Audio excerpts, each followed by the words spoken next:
Maliit na knockout artist na Amerikanong boksingero pero mga malalaki at matatangkad niya na kalaban isa-isa niyang pinabagsak sa ibabaw ng lona. Ang kanyang estilo isang magaling na technical fighter pero may malakas na suntok, may napakalupit na footwork, mabilis, napaka-accurate mag-counter punch. Kaya binansagan siya ng mini-mini boxing legend Floyd Mayweather Jr. Siya ay may pinaka-impresibong kartada sa kanyang boxing career na may 30 wins 28 knockouts, walang talo at 1 draw. Sa video na ito kilalanin natin ang face of boxing sa USA ngayon na si Gervonta Tank Davis.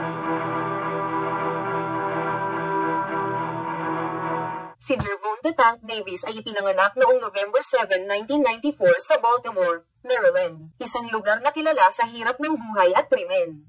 Pero sa gitna ng kaguluhan, may batang tahimik na nangangarap ng mas magandang bukas. Mula pa pagkabata, ramdam na ni Davis ang init ng kalsada, pero sa halip na mapunta sa maling landas, natagpuan niya ang kanyang sandata ang boxing gloves. 7-year-old pa lang siya nang pumasok sa Upton Boxing Center, kung saan nagsimula ang lahat at nakuha niya ang kanyang palayaw na tank. Noong bata pa siya dahil sa kanyang malaki at matatag na pangangatawan, sa ilalim ng gabay ni Calvin Ford, isang dating preso na naging boxing coach, unti-unti nilang hinubog ang isang batang may matinding potensyal na magiging halimaw sa mundo ng boxing. Habang lumalaki si Davis, lumalakas rin ang kanyang mga suntok.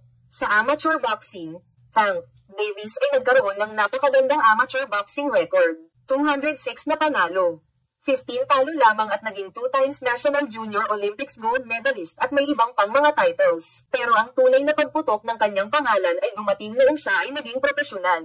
Noong 2013 sa edad na 18, ginawa niya ang kanyang pro debut. At mula noon sunod-sunod ang knockouts, mga malalaki at matatangkad niya na kalaban isa-isa niyang pinabagsak sa ibabaw ng lona. Sa bawat laban, lumalakas si Tank, mabilis, mapanganib at higit sa lahat may knockout power na kamao pwedeng sumabog sa kahit anong round. Kaya kung nasubaybayan mo ang mga laban ni Tank Davis ay paki-comment po ng yes mga boss. Hindi nagtagal napansin siya na may potential na maging superstar kaya kinuha siya ni Floyd sa ilalim ng Mayweather Promotions.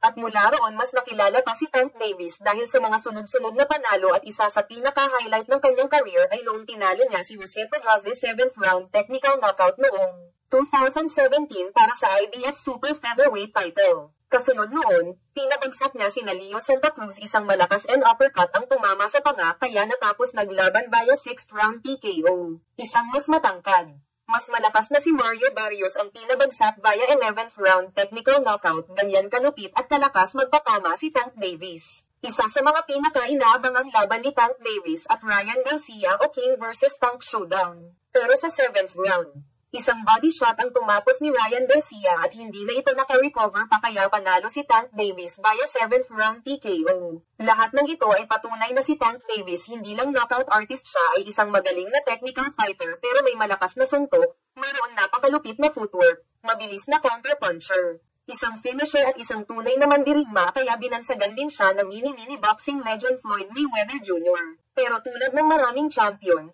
hindi rin ligtas si Davis sa mga kontrobersya. May mga kaso, may mga personal na issue, at may mga pagkakataong muntik nang mawala ang kanyang momentum. Pero sa bawat pagbagsak, bumabangon siya. Sa bawat hamon, nilalabanan niya.